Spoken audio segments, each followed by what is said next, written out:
Hari Om, everybody. Great happy morning. Hari Om. Hari Om. Hari Om. Hari Om to everyone. Hari Om. Hari Om. Hari Om to all.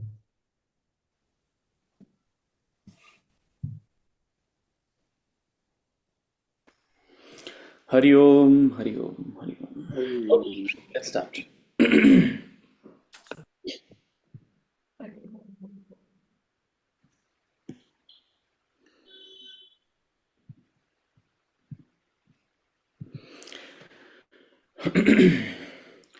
Om.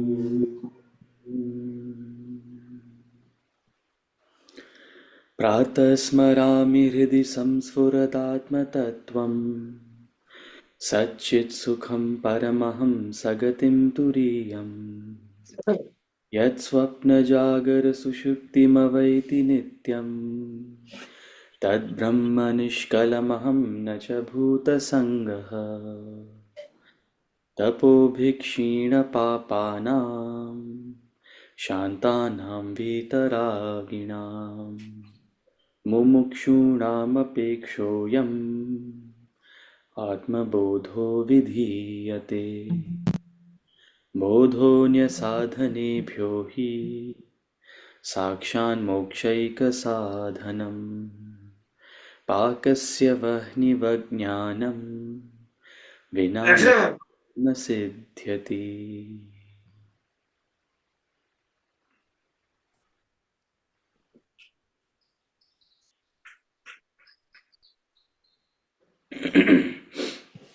Okay. Hari Om, everyone. Good morning. Suprabhat. Good morning. Start with any questions. Are there any questions?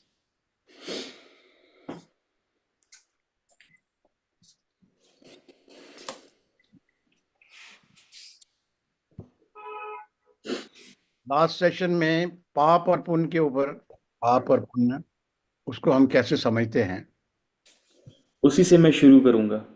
Hmm So उस पर जरूर चर्चा करेंगे और उसी से मैं शुरू करूंगा. I'll start with that. Are there any other questions? In 19, 20, 21, Hmm. they say, then seeing Dhritarashtra's host standing arrayed. Who is the host? The army, or it could either mean Dhritarashtra's son, Duryodhan. It could refer to Duryodhan or Duryodhan's entire army. Right? So if one way or the other, it refers to the Kauravas, right? Either the host could be specifically Duryodhan, right, or the entire army. See, standing arrayed means there is more than one, right? So Dhritarashtra's host means Dhritarashtra's side, Kauravas standing there. Yeah. Thank you.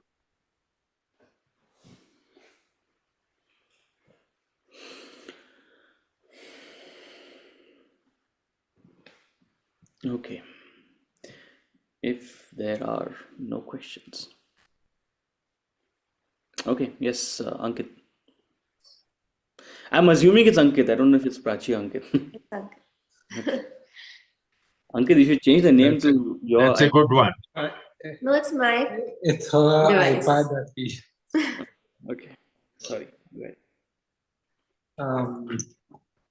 So in the last class we talked about the aggressive and passive personalities, and I think you mentioned that the I think it based on how much we use the intellect that we fall into either the aggressive or the passive categories, Yeah. and ultimately the intellect is shaped a lot by the environment that we are in. Okay. So, I mean, so the environment ultimately plays a large role in determining which of these categories we ultimately fall into. So, I mean, yeah, am I understanding that correctly? So Krishna is an aggressive good. Hmm. A Yudhishthir and a Bhishma are a passive good. A Duryodhan is a Bhishma and a Yudhishthir also. They are passive good. Duryodhan is an aggressive bad. We all know that. Hmm. I would love to understand what is a passive bad.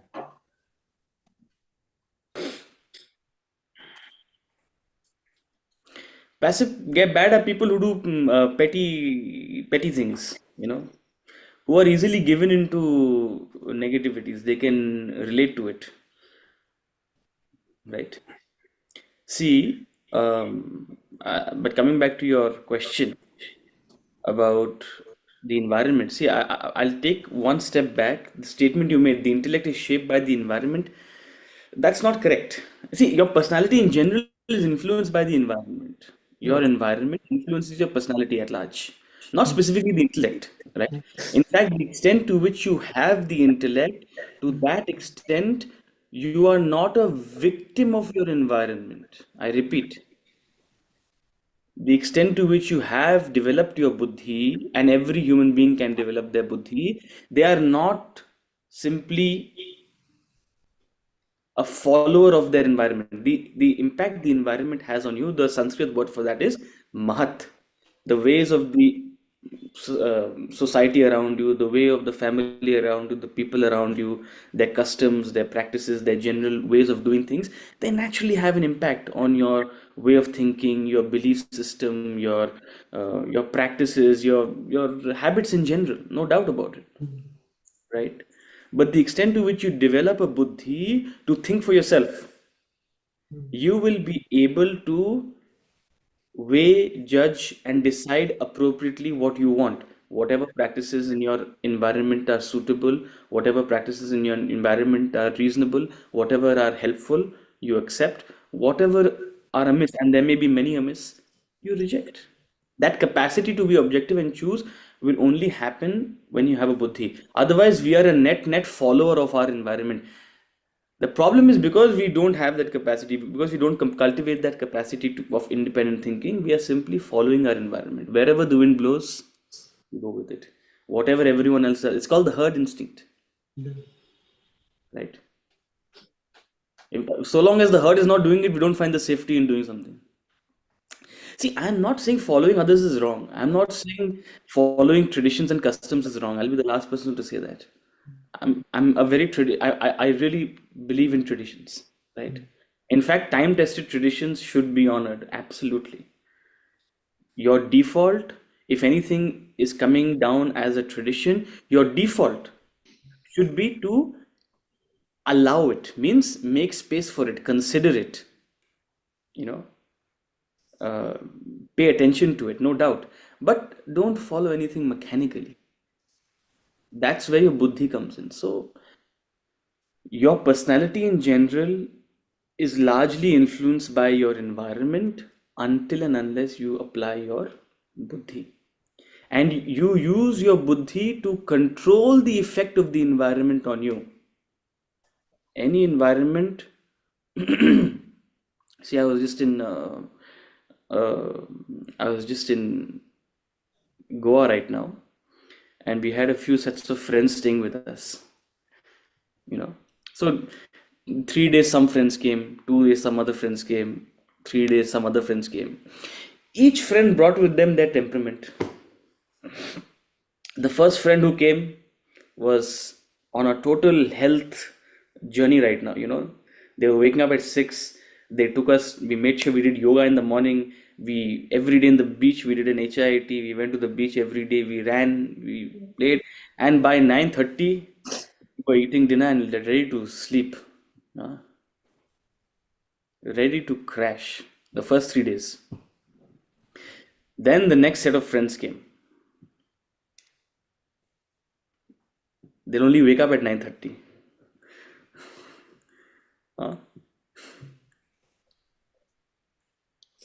Exercise, maybe you ask me in the morning, I'll think about it. See, we go to bed sleeping, thinking, very positively about how the next day will go, but we wake up, we cancel all our plans. Completely different environment, the kinds of things they want to do, now in that, I as an individual, either I can simply follow what environment one friend brings or what environment the other friends brings, or have a choice for myself, right? So your environment is always going to have an influence on you. Okay, you can't run away from it.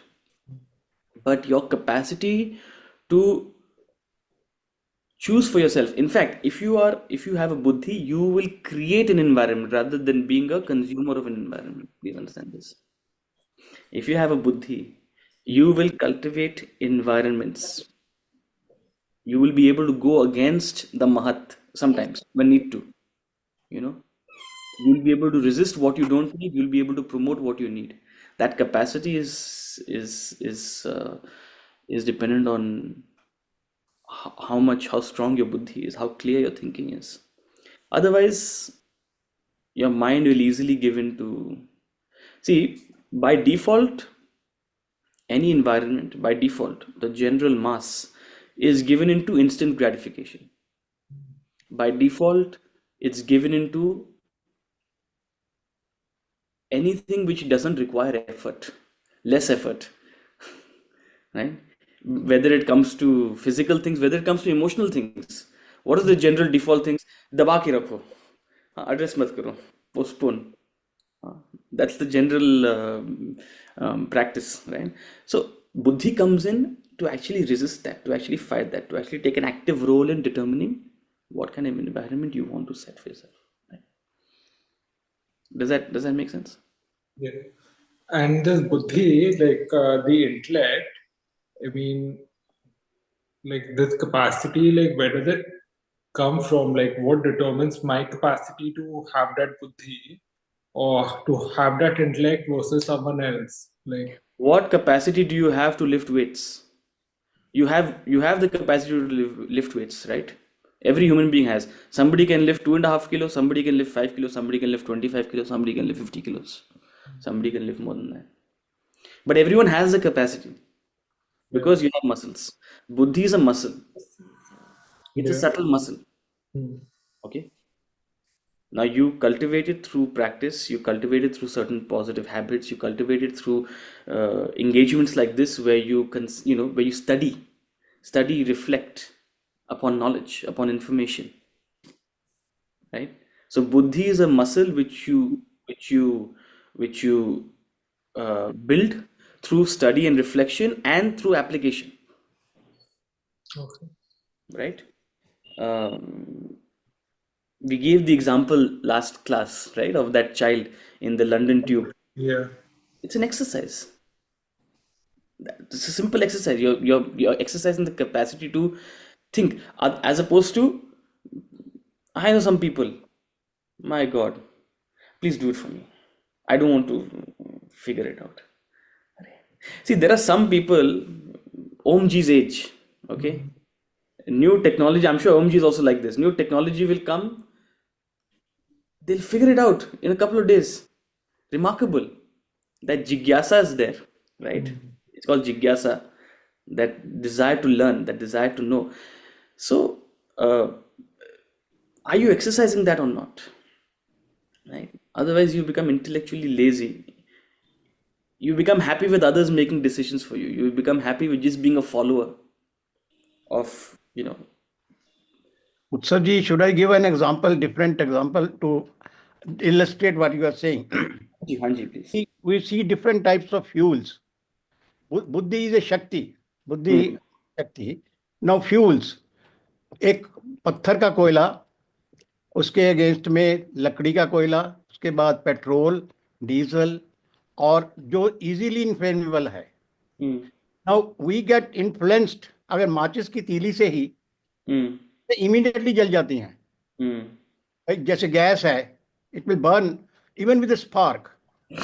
But लोहा है, लोहे को इतनी जल्दी जला नहीं सकते आप. फिर और रिफ्रैक्टरी मटेरियल्स हैं, उनको तो जला ही नहीं सकते, आप जले हुए हैं पहले से ही. तो हम कैसे रिएक्ट करते हैं दूसरों के साथ, तो हमको उसको अपनी शक्ति वो वैसी डेवलप करनी पड़ेगी. Discerning power we have to have. तो मेरा कहने का मतलब यही है कि absolutely. So buddhi gives you that discerning power. It's your insulation, right?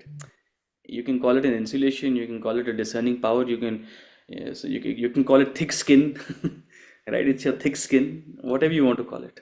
But it's a muscle you have to build, right? And you build it through questioning everything, don't take anything for granted. Developing that habit of questioning.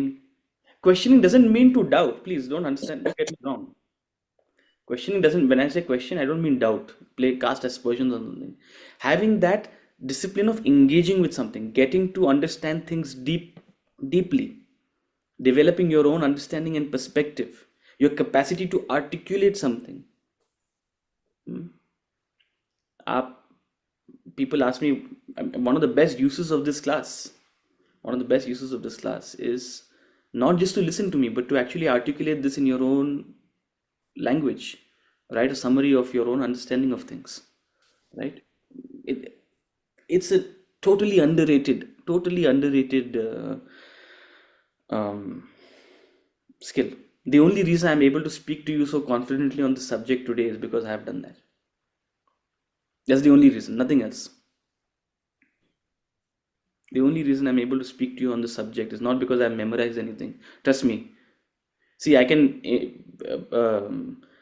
impress you sometimes by quoting some verses of the Gita here or the Gita there, but I hardly know more than maybe 50 or 60 verses of the Gita by heart, maximum. Okay, there are 700 verses. So it's not about memorization. The capacity to confidently speak on something comes from a depth of understanding, which comes from this summarization in your own language. So these are all practices, right? With which you cultivate buddhi, you build buddhi. Think, reason, judge, decide, consider, articulate. All these attributes belong to the buddhi. And इस बुद्धि के साथ आप अपने मन को control कर सकते हो, गाइड कर सकते हो. Trust me, half the world's mental health problems will be resolved with this. More than half. But anyway, that's a different topic. Yes, Rashmi ji. Yeah. So, sir, if your environment is being influenced by more than one intellect, like suppose there are a lot of people staying together, and there are people who actually are very intellectual around you, and they are also influencing your environment. And sometimes you become docile because you feel that, okay, like to remove controversial situations. So how do you deal with that? Like, Rashmi ji, distinguish between strong personalities and intellect. Like suppose in any situation, a person, you always you look up to that person, and you feel that person really uses the intellect, but you have your own mind also on a certain topic. So, but to create a non-controversial situation, you keep quiet although you don't want to. अरे controversy क्यों? ये तो अभी मेरे को समझ में नहीं आती है. मतलब आप अगर वाद करोगे, आप अगर डिस्कस करोगे, तो इसमें कंट्रोवर्सी की बात कहाँ से आती है?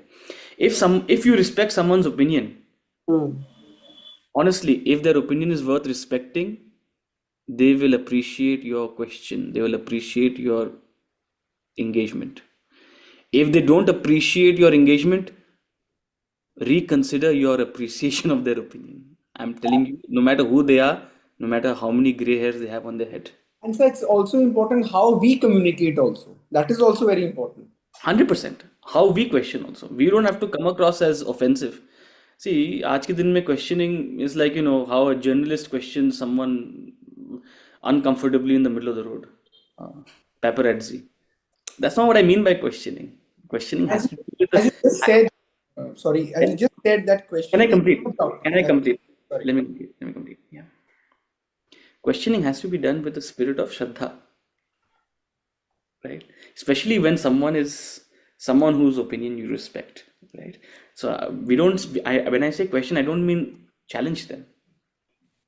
See, beautiful example you have given, where someone whose opinion you respect, they have a certain opinion, you have an opinion of your own, right? This is a perfect example perfect opportunity to engage, but it has to be done with Shraddha. Also, since you respect that person's opinion, chances are that there's a chance for you to refine your own opinion, right? Maybe there are gaps in your understanding. So that's the spirit with which you approach with Shraddha. But no master, no teacher in the world will expect you to simply surrender to them without questioning. Okay? No teacher in the world will want you to just accept their opinion without having your own clarification and verification of it. Okay? So please, if this is the relationship you have with your teachers, make sure this is not the relationship you have with your students. Your students should not, and when I say students, anyone who is under your guardianship, anyone who relies on you, anyone who looks up to you, please create an environment with a freedom for engagement. I'll not use the word questioning because that has a certain connotation to it. Okay, if questioning means challenging, let's use the word engagement, which is engaging, so that they can engage and clarify with you their perspectives, so that there can be a discussion, right? Learning is a two-way street. So,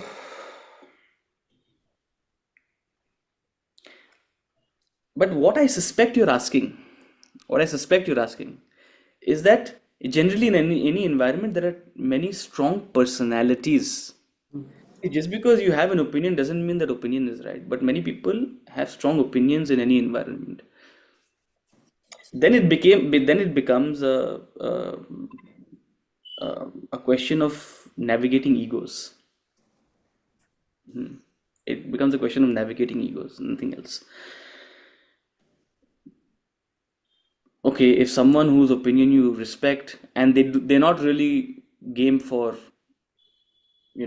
having their opinion questioned, you do it in your own head. Then you don't have to engage with them. You try to understand their opinion or their perspective and clarify for yourself in your own head. You don't have to engage with them if you want to avoid confrontation, right? But the ideal environment, the ideal world is where there is a vad.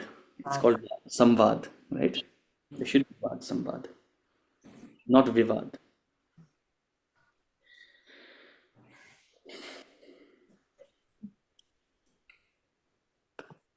Okay. Thank you so much. एक छोटी सी example और दूं। एक आपने धोनी की picture देखी होगी। धोनी का जो रोल मॉडल था वो सचिन तेंदुलकर था। वो उसने उसकी फोटो भी लाके अपने घर में रखी and then he started almost worshipping him. He may not be in touch with him, I don't know. He started worshipping him and he developed his own technique then. He proved to be a better captain than even Sachin Tendulkar. He's a cool captain and he's one of the best captain. अभी तक तो हम जानते हैं he's one of the best captain. तो क्या है कि रोल मॉडल के साथ साथ अपनी भी एक प्रतिभा होती है कि उसके हिसाब से आप अपने को निखारते हैं और आगे बढ़ते हैं. Not necessarily that you blindly follow one person. You follow him, that's all right, to the extent what is required. And then you develop your own, अपने अंदर की आपकी अपनी भी एक प्रतिभा है, उसको निखारना है. मेरी छोटी सी एग्जांपल मैंने सोची है कि वो थी. Absolutely. आपको ये समझना पड़ेगा कि आपके रोल मॉडल बने हैं बिकॉज उन्होंने आप सोच समझकर अपने आप को उस जगह तक पहुंचाया है. So your idea should not be to follow your role models. Your idea should be to become your role models. Right? Well said, Omji. Thank you. Okay. Verse number 36. That's where we left off, and that was where we were discussing the concept of papa, punya, pap. We left it there, and the last class we just discussed about what is this thing called pap. And the reason I want to talk about this, and again, this is something that will keep coming up in the course of our study, the concept of punya, pap, karma is a deep concept in our tradition. But the reason I wanted to first have a query on it is because we confuse punya, pap, and karma. We think of karma as a balance of accounts of punya and pap. That's what we think of karma as. That's a very kindergarten understanding of karma, right? And because you and I are here to study this, I want you to graduate from that level now. किसी को जब आप डराने के लिए, कभी कभी जब बच्चा समझता नहीं है तो आप उसे डराते हो, राइट, ताकि उस चीज का वो पालन करे. सो कर्म का पालन करने के लिए हमें डराया भी जाता है शास्त्रों में कभी कभी. सो दिस आइडिया ऑफ पुण्य एंड पाप, कि गलत काम करोगे तो पाप चढ़ेंगे, सही काम करोगे तो पुण्य होगा. It's an incentive and it's like a carrot and a stick, right? But we are now sadhaks who want to get a deeper understanding of these concepts. So it's time we graduate. When we see, हमें लगता है कि कर्म एक ऐसी चीज है, Karma is something that there is some third entity, some god who is sitting there and deciding whether to give punya or to give pap.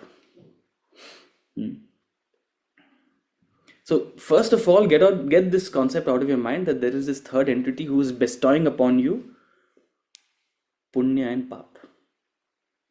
God is not interested, and God doesn't have the time. God is not interested and doesn't have the time. First of all, what is God? We've not even touched upon that. That's a different question altogether. But if there is some personality God or some entity God like this, he doesn't have the time to do all of this. So there's no God sitting there and bestowing upon us. We are not rewarded or punished for our actions. Please understand this. We are not rewarded or punished for our actions. We are rewarded and punished by our actions. We're not rewarded and punished for our actions. We are rewarded and punished by our actions. That's the first thing. So there is no objective result of pap, right? So what is this thing called pap? Karma will continue whether you like or not. Karma is karma. There are laws governing this world. There are physical, psychological, emotional laws, spiritual laws that are governing this world, no doubt about it. And that will continue regardless of whether you believe in it or not. But what is pap? Pap in this sense has nothing to do with karma. Pap has nothing to do with karma, because the reason people were feeling uncomfortable with what I was saying last class is because वो तो गलत कर रहे हैं, उसको तो पाप चढ़ना चाहिए. What we actually mean, heart of hearts, is karma should function on a person who is intentionally doing harm. Karma works on the law of intention. As your intention, that's the kind of karma that will accrue, right? But sin, pap, has nothing to do with their intention. Sin, pap, is simply a reaction to your action. If an action rebounds and you come to have a feeling of regret, a guilt, a reflection upon it, then you have committed pap. If an action rebounds to create a sense of guilt, to create a sense of regret, to create a sense of remorse, to make you reflect upon it, then you have committed pap. It almost sounds like a good thing. It is a good thing. But before I jump into that, let's look at Arjuna's frame of mind. On the one hand, he's saying, he's trying to justify what pleasure is there in slaying the sons of Dhritarashtra, O Janardana. What pleasure is there? There is no pleasure in getting this kingdom. There is no pleasure in earning all this fame and wealth and everything. Sin alone will accrue from killing us by killing these desperados. So he's calling the Kauravas desperados, the same people he was calling his kinsmen, the same people he was calling brave in the previous verse, he's calling desperados now. And actually there's a technical definition to this Atatayinaha. Atatayinaha, there's a technical definition to this. In the commentary, you'll read it. Vashishta in his Smriti, he has talked about what is Atatayinaha, right? And the Kauravas fit into that definition, right? They have done terrible things. So if you are acting against someone who has done terrible things, first of all, why should sin accrue to you? Why should you suffer? This doesn't add up. This doesn't seem to be a fair world. This doesn't seem to be the karma that I have heard of. So Arjuna is, his 2 plus 2 is not adding up. Why will sin accrue to you if you're killing desperados, people who have done terrible deeds? So Arjuna, you clearly don't know which side to. You're monkey balancing, huh? You want to appear virtuous in doing this, at the same time you want to not commit this action. So make up your mind. Second of all, what Arjuna is actually referring to is karma. Some kind of negative karma will accrue to me if I kill these desperados. Please understand, karma has everything to do with intention, not the action. Karma has everything to do with the intention, not the action. The same action done with a good intent yields a good karma. The same action done with a negative intent, a bad intent, a wrong intent yields a negative karma. So if you're doing things in a spirit of dharma, the action is not the action that matters, it's the intention. Sometimes you may do the wrong action with the right intention. Sometimes you may do something wrong with the right intention, with a lack of information, with perhaps a wrong sense of judgment. That's fine. No negative karma. So karma has to do everything with intention. Now, what is this thing called pap? Pap is simply when you perform an action and it rebounds and creates a sense of guilt. So we use the example of a tiger last time, right? A tiger kills a human being. It doesn't feel any guilt. Just like a tiger kills a human being and doesn't feel any guilt, within the human race we have many kinds of humans.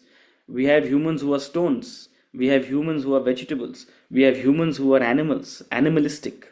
And then we have humans who are humans. There are many people who live like the tiger. They cause destruction, but they feel no remorse. They're animalistic. They don't feel a sense of guilt. Yeah, it could be that in a future circumstance, that over a passage of time, they begin to feel a sense of guilt. When they feel that, they have sinned.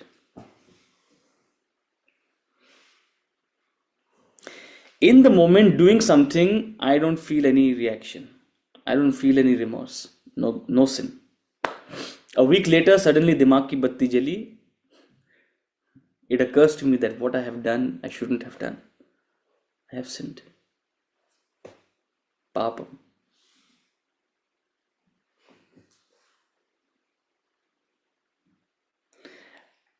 And through your reflection and through your sadhana, through your tapas, you can overcome this pap. How will you overcome the pap? See, why did you do something which you shouldn't have done? Why did you do something that you shouldn't have done? Because in the moment when you were doing it, you were not conscious, you were not aware. In the moment when you were doing it, there was a certain desire that was prompting you to do it, and there was no buddhi to have a self-awareness. That's all it is. हम गुस्से में कुछ भी बोल देते हैं, then we end up regretting it. But हमने किया क्यों? हमने वो बोला क्यों? Because उस समय जब वो गुस्सा आ रहा था, we were in a surge of emotion, buddhi was absent. So we do things which we regret doing, we sin because of a lack of buddhi. A buddhi which is clear in its thinking and which is firm in its values. Both clear in its thinking and firm in its values.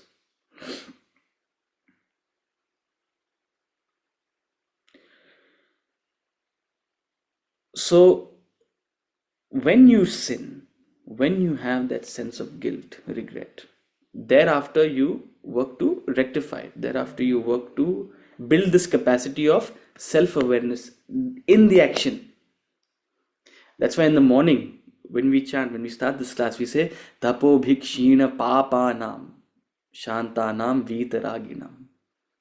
Through tap, through ourself, through our spiritual effort, we have conquered our sins. It means we have cultivated this self-awareness. That's all it means. There's not hundreds of things that you have, it's not like आपको पाप हटाने के लिए गंगा जी में 10 बार डुबकी लेनी पड़ेगी, फिर यहाँ जाकर के 4 बार माथा टेकना पड़ेगा, फिर यहाँ पे 10 बार जाकर के ये चढ़ाना पड़ेगा, ये भोग करना पड़ेगा, ये ऐसे करना पड़ेगा. We chant in the morning, right? Tapo bhikshina papanam shantanam vitaraginam.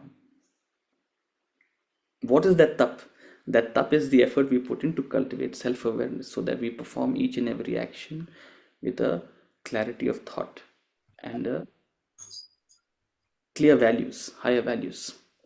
When we do that, we overcome our sins. We don't perform actions that will lead to a sense of guilt and regret. That self-awareness is required for spirituality. Yes, Rachna ji. So Vinita wants to ask a question. Hi, Utsav. Good morning. Hi, good morning. I'm from Bangalore. I'm listening to you for the first time. Okay, hi. So I wanted to ask you a question. See, the definition of sin. Something I do might not be a sin for me, but something which Rachna does is a sin. So maybe like some daughter murdering, like a daughter murdering her parents. Like you said, no, okay, when you realize you have committed something wrong, that is a sin. But when you are doing something wrong, even that is sin, no? That's what we're trying to convey to you. Yeah, that is what it has nothing to do with the action. Why you are murdering somebody? So that is a sin. That no? is what he's saying. No? It is a social crime, Yes. and you will also accrue a karmic debt for it, no doubt about it. Okay. So karma will function. Okay. And society will also function. Okay. Come to your house and take you to jail, hopefully. No, but society is also defined by different rules and regulations. No, what is right in my society might not be right in the other society. No. Precisely. What is right? Thank you for saying that. And what is right in one species may not be necessarily a problem in another species. The explanation which you gave about the tiger killing that's the hierarchy of food. No, for them, killing an animal is a food. That is a necessity. So that's not a sin. Like if a tiger is Okay. Because when we see the We food, are living in a world today. Okay. We are living in a world today. If a South Indian Orthodox Brahmin yes, visits Gurgaon, okay, he'll have a heart attack. Orthodox South Indian Brahmin visits Gurgaon. You've been to Gurgaon? yeah, Delhi, not Gurgaon, Delhi. You live in Bangalore, right? Yeah, One who is Orthodox South Indian. I know. Right? Yeah. Technically. Hmm. You bring them to Gurgaon. It will be a Yes. total culture shock for them. Yeah. Huh? Hmm. So many papas everyone is doing. Yeah. Huh? Hmm. So are we doing papas? No, their culture is different from ours. That's precisely what I'm saying. So which culture is right? Is a tiger's culture right, or a human's culture right, or a deer's culture No, right? or what a is sheep's culture right? necessity? Like, see, in What is India, necessity? Is See- going to the pub 6 times a week a necessity? Or is pub, not pub, necessity? not I'm talking about not alcohol. See, even the gods used to consume alcohol. Even Shiva, which we say he's the ultimate, he was doing everything. No, No, he didn't consume alcohol, but that's a separate. yeah, he was doing bhang. He was consuming alcohol. Of course, he was doing. Just go through his thing. He was doing everything which we consider is that wrong. So what's your question? What's the question? My question is that what is you're saying that when you realize that you have sinned, then only it is a sin. But something which is wrong, no? So there is a difference between wrong and sin. There is nothing wrong in doing a sin. No, so what is sin then? What is a sin? I want to understand. That Sin is the business. is, so I'm defining sin for you. Hmm. Sin is the feeling of remorse when you do something, when you realize you have done something you shouldn't have done. Period. No, have you watched that movie Dexter? Dexter, have you watched? No, I've not. DEXTR? Hmm. Just go and watch. That person keeps committing what is the definition of sin, but still there is no realization because for him it's not a sin. Okay. Then the role of karma comes that okay, the karma will do whatever he's done, what is wrong, the karma will play its role. Ma'am, half the times it is karma which makes us realize we have sinned. The universe lands us up in environments which makes us reflect and then have that sense of remorse. Nature forces us to reflect. Right? Eventually you will. Generally, what happens? We end up reflecting only when we are put in the same position we put others in. Yeah. Right? That is compare. So see, the point I'm trying to make, and again, this topic is not really worth that much time. But the point I'm trying to make is we find a lot of a lot of comfort in the fact that there is some objective quality of sin.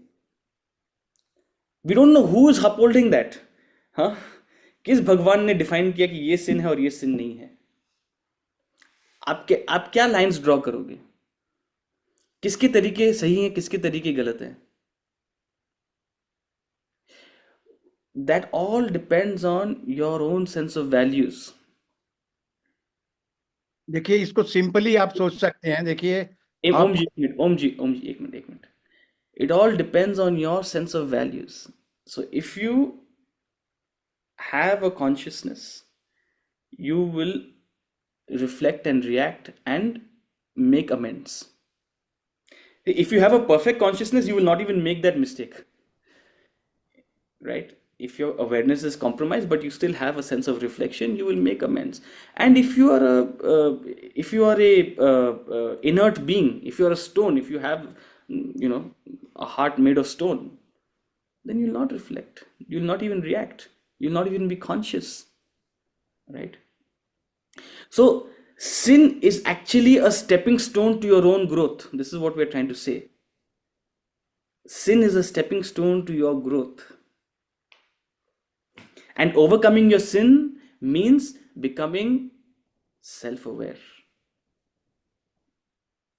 becoming conscious. As the famous American philosopher Henry David Thoreau says, living deliberately, living consciously. So we are all influenced by the Western word sin. We all have that in our mind. That's it. Correct. Yes, मेरे को 1 minute दीजिए. हाँ जी, ओम जी. आपको एक मच्छर लड़ता है, उससे मलेरिया हो जाता है. You go to a doctor आपको एंटीबायोटिक देता है. वो एंटीबायोटिक क्या होता है? वो जितने भी जर्म्स होते हैं सबको मार देता है. क्या वो सिन है? बिल्कुल नहीं है, सिन नहीं है, क्योंकि it is for the good of you. You have to survive.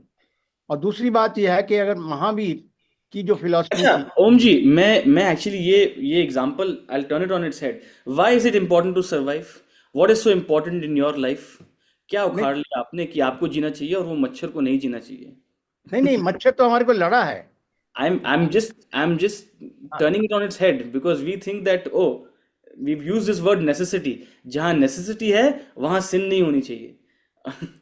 We use this word necessity, right? नहीं, ऐसा नहीं है. मैं आपको नहीं कह रहा हूँ. मैं एक जनरल जो एक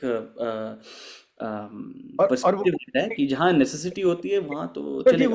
उसी सिचुएशन में महावीर की जो फिलॉसफी थी अहिंसा परमो धर्मा, वो तो नहाते भी नहीं थे और वो अपना रात को रात को सूरज के टाइम ही खाना खाते थे, सूरज के बाद गुरूब होने के बाद खाना, और तो वो सिन समझते हैं हर चीज को कि भाई रात को खाना खाना, हम लोग हैं तो पापी हैं पूरे अगर रात को खाना खाते हैं।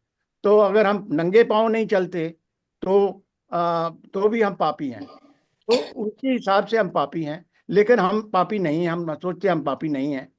अभी रामचंद्र जी ने इतने राक्षसों को मार दिया, क्या उन्होंने सिन किया? नहीं, उनको जरूरत थी, उनको ऋषियों को बचाने के लिए उन्होंने मारे सबको, तो वो सिन नहीं है। करेक्ट। अच्छे के लिए कि अब एक किसान है, रोज खेती करता है, जब खेती करता है आप देखो कितने पक्षी बैठे हुए होते हैं खाने के लिए, वो कीड़े निकलते हैं नीचे से और सबको खाते हैं वो लोग। और क्या वो सिन कर रहा है? आपको दिखाना दे रहा है, it is in a larger good, this is not a sin actually. तो सिन की डेफिनेशन बहुत बड़ी है समझने की। Om ji, so the idea is this is precisely the definition of sin. Sin is the feeling of regret or remorse you have after an action rebounds. It's a reaction to the action. See, half the time we feel regret for no reason also. Isn't it? You may have objectively done something right, objectively speaking, if there is such an objective standard. You may have objectively done something right, but because of your lack of understanding, you feel a sense of regret. You feel a sense of guilt. But what does that sense of regret and guilt force you to do? It forces you to reflect upon it. It forces you to think about it. It forces you to create a self-awareness. You may come and discuss with me and I'll clarify to you, listen, there's no need to feel bad about this. And once we discuss and engage and understand, then you develop an understanding of it. Point is, what is the end result of that? Self-awareness. Sir, Right? Hanji. sin helps us to grow. It helps, or whatever it is. But if self-awareness restricts it, so is self-awareness a way in which we are restricting our growth, sir? No, self-awareness doesn't restrict sin. The outcome of sin is self-awareness. When you feel regret, guilt, remorse, you are forced to reflect. You're forced to reconsider. You're forced to question yourself. And when you do that, what comes out of that exercise is self-awareness. So self-awareness is an outcome of the sin, the best outcome of sin. That's why we say sin is a stepping stone. Once you have self-awareness, that is growth. That is growth. The meaning of growth is self-awareness, right?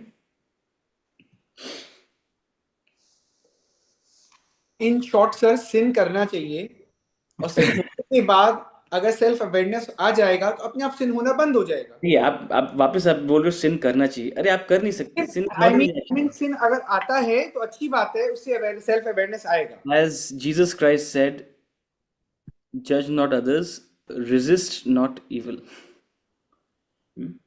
हमें सिन से डरना नहीं चाहिए. We shouldn't feel sense. We shouldn't feel. Neither should we feel dejected. Neither should we feel dejected by having committed something. मैं Christian की funeral पर गया, एक क्रिश्चियन की फ्यूनरल पर गया, तो जो उसका पादरी था, Alert from SID-UI server. Low battery. He is a sinner. Alert from ComApple battery monitor. Sorry, where's that sound coming from? I think Om ji, that may be your. ओम जी का battery लगता है कुछ ऐसा प्रॉब्लम है उसको। नहीं, हो गया बैटरी प्रॉब्लम।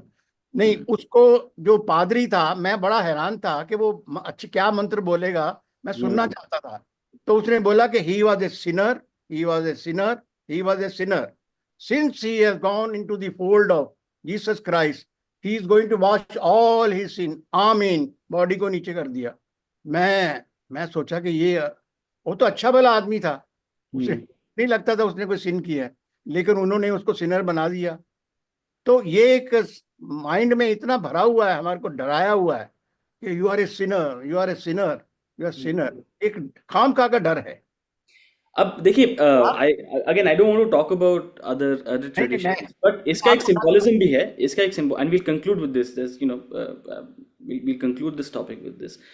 इसका एक बहुत बड़ा symbolism भी है. We are sinners means we are constantly acting out of impulse rather than awareness. Yeah. Okay. So we are sinners. You are a sinner. I am a sinner. दिन में हम कितने बार हमने सुबह एक प्लान बनाई थी, हम सुबह सुबह उठ के ये करेंगे वो करेंगे, और फिर हम बस ठस होकर के बैठ जाते हैं. We are sinning. फिर 2 घंटे बाद हमें रियलाइज होता है, हमें एक रिग्रेट आती है. तो दिन भर में हम 4-5 बार तो करते ही हैं, right? So we are sinners. अब हमारे ट्रेडिशन में भी देखो, अभी महाकुंभ मेला हो रहा है, तो आप जाओगे गंगा जी में, यमुना जी में, त्रिवेणी संगम में स्नान लोगे, तो हमारी भी क्या बिलीफ सिस्टम है कि आप स्नान लोगे तो आपके पाप धुल जाएंगे. See, there is a symbolism in that. It is true कि अगर आप गंगा जी में नहाओगे तो आपके पाप धुल जाएंगे, बट कौन से गंगा जी में? Not in the physical Ganga ji. Ganga ji प्रतीक है, इट सिग्निफाइज नॉलेज, ज्ञान. अगर आप ज्ञान में धुल जाओगे, अगर आप अपने आपको ज्ञान से अपने आप को एक सेल्फ अवेयरनेस डेवलप करोगे, तो आपके जो पाप हैं वो धुल जाएंगे. मतलब आप ऐसे कर्म करोगे with full consciousness that you do not commit something that you will end up regretting. भाव प्रदान. That's the meaning of it, right? So that's the symbolism of it. The river of life symbolizes the wisdom, symbolizes knowledge. So if we immerse ourselves, if we develop this, if we put in the effort to inculcate spiritual values, then automatically we develop that self-awareness and will not commit sin. Paap dhul jayenge. That's the meaning of it. Not literally. So like this, every tradition has these symbolic concepts. In any tradition, you take a concept literally, it'll become silly. Every spiritual action is a भाव प्रदान होता है. Correct. आपका भाव क्या है? Indeed. हाँ जी, Ankit, you had a question.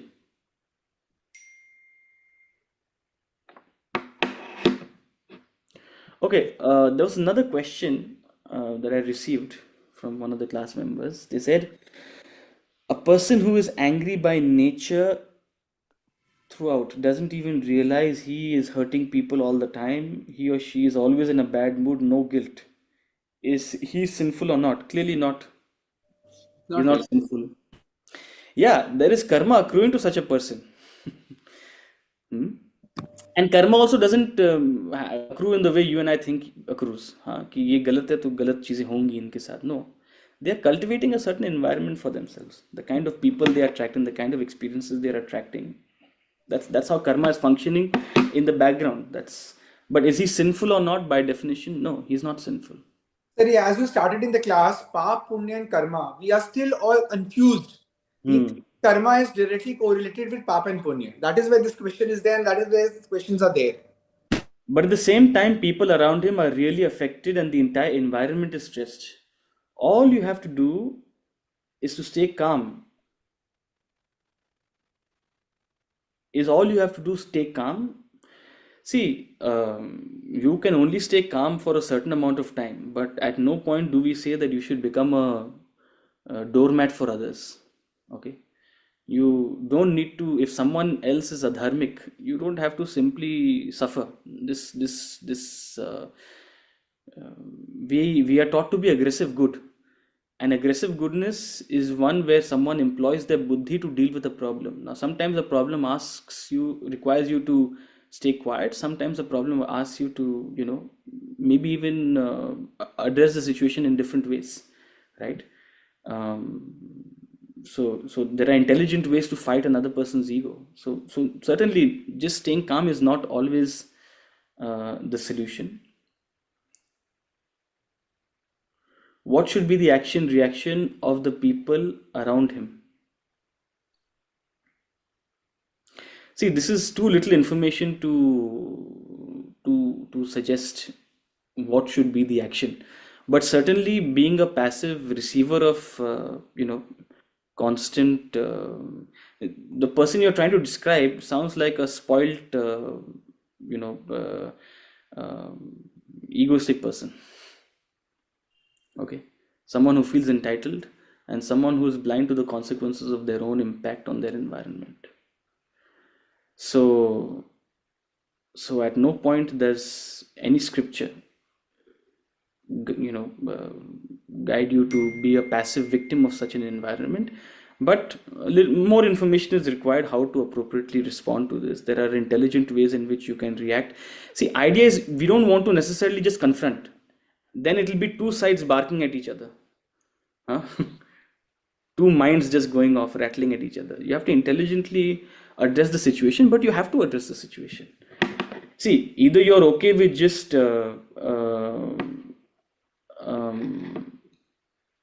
either you have to accept the situation and deal with it, but I don't think any scripture worth its thing just asks you to accept such a situation. But this is not enough information to say what exactly should be done.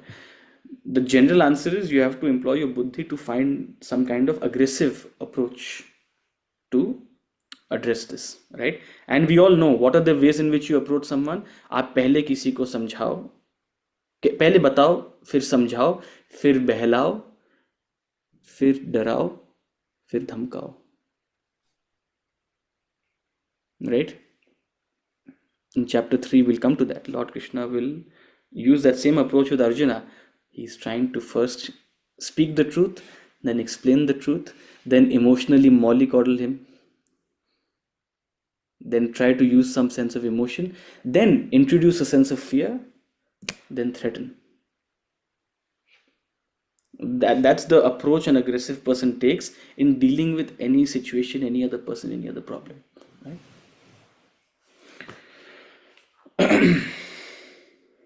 Second chapter में 62, 63 श्लोक में भी यही कहा गया है, इसी के ऊपर बोला गया है ना, इस पे ऊपर नहीं बोला गया है। 62, 63 श्लोक के ऊपर ये नहीं बोला गया है ओम जी। That is altogether different. इसकी मैं गारंटी ले रहा हूँ। 62, 63 श्लोक पे बहुत ही अलग कहा गया है। ध्यायतो विषयान पुंसः संग, this is my time to impress you. हाँ, ध्यायतो विषयान पुंसः संगस्तोषुपजायते, संगात् संजायते कामान, कामान क्रोधभिजायते, क्रोधात् भवति सम्मोहः, सम्मोहात् स्मृति विभ्रमः, स्मृति भ्रंशात् बुद्धिनाशः, बुद्धिनाशात् प्रणश्यति। थर्ड वर्स में तो ये नहीं, मतलब वो कहा गया, ये नहीं कहा गया है, राइट? वो अलग, उस पे हम आएंगे। Okay, we spend more time than I thought on this topic. The one takeaway I would want you to have is sin is not something that, sin is not a suffering that a God bestows upon you, right? Sin is simply an outcome of your own self-awareness, right? When an action rebounds to create a sense of guilt, regret, then you have sinned. And thank the Lord you have sinned, because then you can redeem yourself. So long as you have not sinned, there's no redemption. You will stay in the gutter. You'll continue as you are. So thank the Lord you have sinned, because only once you have sinned can you redeem yourself. Adam and Eve, सेब खा लिया, sin हो गया। Chaliye, okay, with that thought we conclude today. I don't want to start another topic because it's already 8 a.m. We'll meet again. ये बहुत बड़ा topic. It was very interesting. Very interesting topic. And feel free to ask more questions. I don't know, Rachna ji is still there? So Shashank also asked you a question. I'm there. That confusion remains. Rachna ji, I forgot your friend's name. She is my sister-in-law, Vinita. Hi. I hope we answered your question or some, but yeah, I'll get in touch. I'll be in touch. I'll join your class and then I'll ask more questions. We really appreciate this and we'll ask more questions. Now, generally and particularly topics like this, sometimes they get controversial because we have a certain preconceived notion of सही क्या है, पुण्य क्या है, पाप क्या है। जैसे एक फूड हैबिट्स ही है, आप जैसे कोस्टल साइड्स में जाओ, उन लोग फिश खाते हैं because that is the food they'll get. In Thailand also, Buddhism में they eat non-veg, because that was the food they were getting. इसीलिए किसी को मारना पाप है, नहीं मारना पाप है, पर आपका survival is the most important thing for me. कोई भी लिविंग बीइंग का survival is the most important thing. They have to survive. तो सर्वाइव करने के लिए आपको जो खाना मिलेगा आप वही खाओगे ना. मैं उस पे नहीं जाऊंगा. I won't get into that. नहीं, वो sin That's जैसे another topic. Chinese I'll लोग leave you with one question. Yes. हाँ, And consider this. How much of what is considered, because a lot of हम जो पाप मानते हैं, वही मैं कह रही हूँ. पाप जो मानते हैं वो जनरली एक सोशल कस्टम्स के बेस पे मानते हैं, राइट. एंड वो सोशल कस्टम्स भी सोच समझ के बनाए गए हैं. नहीं, क्योंकि जैन लोग तो एक मच्छर को मारना भी पाप समझते हैं. That's precisely what I'm saying. हाँ. तो आप जिस सोशल बैकग्राउंड से प्रभावित होकर के आगे आ रहे हो, सोसाइटी, उसके बेसिस पे भी आपको एक गिल्ट नॉट सोसाइटी, रीजन जहाँ आप रह रहे हो. But the point is, what is that reaction making you do? That reaction is making you reflect and think. It's making you churn. आपका मंथन हो रहा है. नहीं, जैसे अब शेर अगर अपने खाने के लिए डियर को मारता है तो उसकी तो कोई मंथन नहीं है ना, उसको तो जीना है. Absolutely, because That's what he's saying. No, that's not sin. That's not sin. That's what he's saying. देखिए, हमें लगता है कि यार मुझे गलत लग रहा है तो सिन होना ही चाहिए. वही मेरे सोशल वैल्यूज के साथ एड अप नहीं हो रहा तो ये सिन होना चाहिए. That's what he's saying. No, that's not sin. I use an extreme example simply to drive home a point. But the point is, in any two cultures, आप एक कल्चर से दूसरे कल्चर के साथ आप मतलब बैठा दो, one culture will point out 20 problems in the other culture. This culture will point out 20 problems in this one culture. You are saying this, you are saying that, you have done this, you have done that. And because of this very basic understanding, no two people can get along. We'll always be pointing mistakes and faults in the other person. Because of this, because 90% of what we consider sin is generally come from. तो मतलब आपको जो सही लगता है, आपका conscious जो allow करता है आप करो. That is what he's saying. The consciousness aware होना होगा. आपका जो कॉन्शियस अलाउ कर रहा है वो करो. जब तक आप गिल्ट का रियलाइज नहीं करो कि मैंने गलती करी है, तब तक वो सिन नहीं है. तब तक वो सिन नहीं है. अब मैंने ये नहीं कहा कि अगर आप एक दूसरे को देख रहे हो कुछ करते हुए जिससे शायद दूसरों को हर्ट हो रहा हो, if they are doing something which is quote unquote adharmic, right? Maybe it is selfish, maybe it is causing harm, maybe it is I'm not saying don't intervene, but the reflection is their work. You can't reflect for them.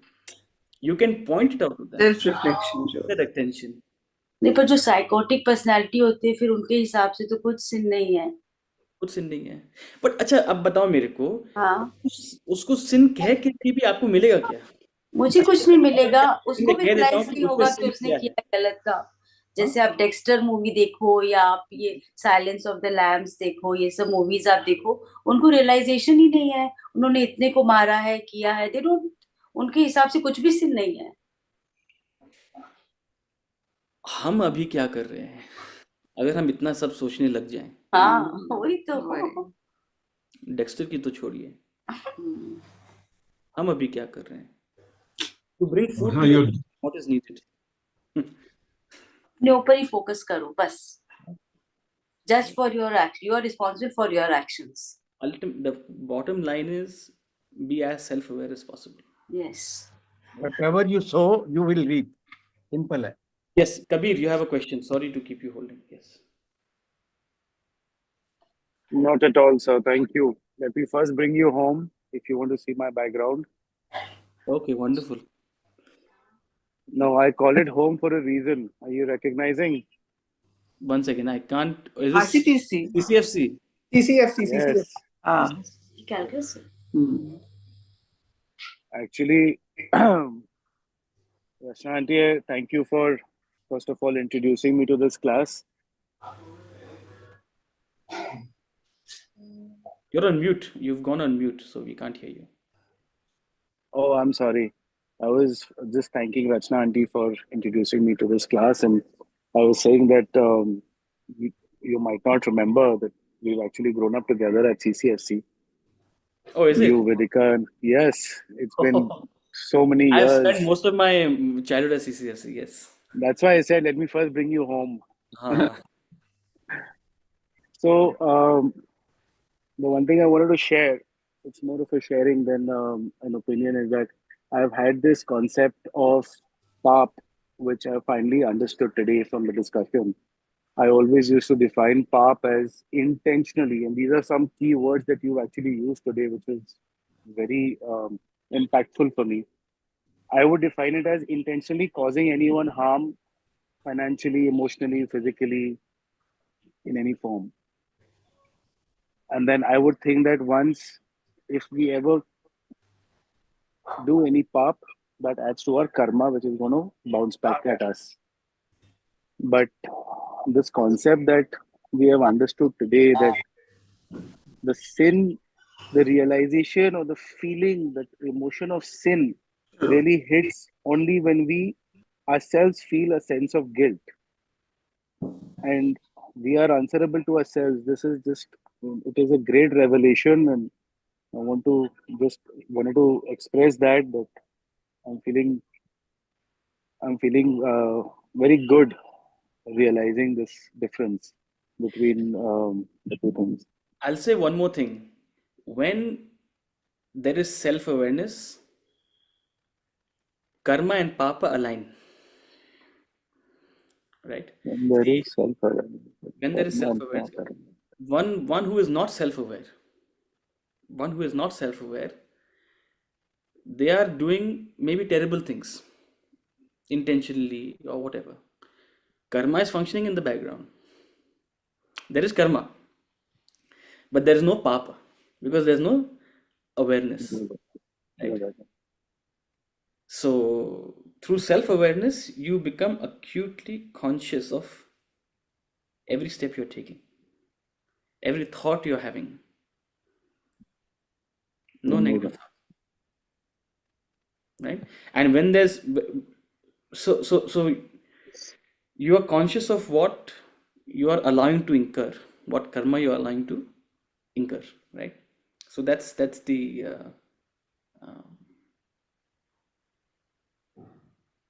since you brought your understanding to a certain level, I just thought I'll give you a little bit of a This is really nice. If in case it's possible, there was another thing that you had said, that it is not.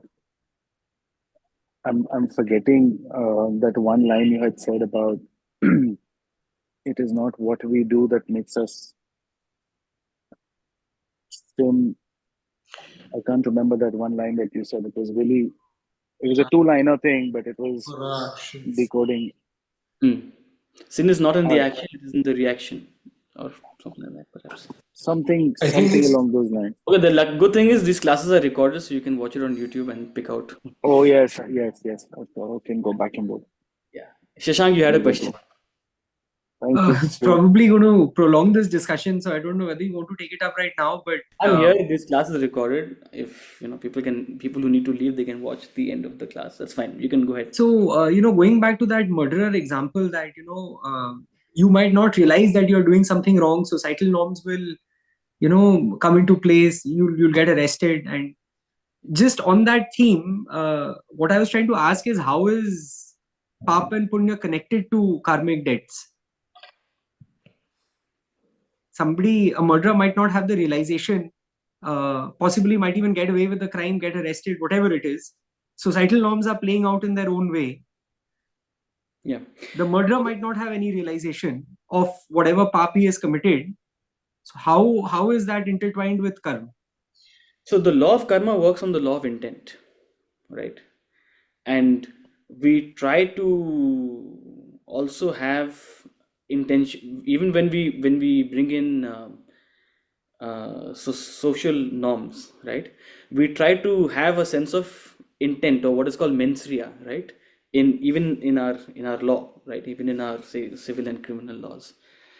But usually the two don't add up, there are many areas where, say you may be socially given a certain say repercussion for certain actions, which may actually not have any karmic consequence. On the other hand, there are many places where socially you will be let off, right? But you will have karmic consequences. Even thinking negative has karmic consequences. It has no social consequences. Example, right? No court in the law in the world will put you in jail for having a negative thought, but karmically you're incurring a certain, in today's terminology we call it a karmic debt or whatever, right? So every thought, word or deed done with intent has it's a karmic deposit, you can call it, right? But karma doesn't quite work in the way of, say, a one-to-one, oh, for this particular action I am having this result. We think of karma as, oh, ये मैंने किया, इसकी वजह से मुझे ये outcome आया, right? Karma doesn't really work in this one-to-one correlation. Karma works on the law of resultant. What it means is that you have a certain karmic force. Now you're adding to it or you're taking away from it. You can think of in terms of you're adding good things to it or you're taking away, from it, right? But at the end of the day, it's the resultant that matters. I'll bring out a diagram to you, which will be helpful to understand this. Give me a second.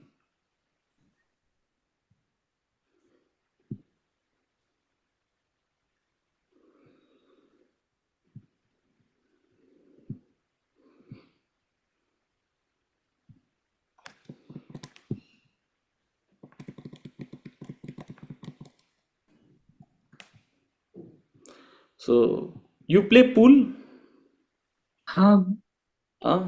Usually we Understood.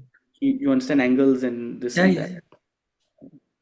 So this basic physics, right? The law of resultant.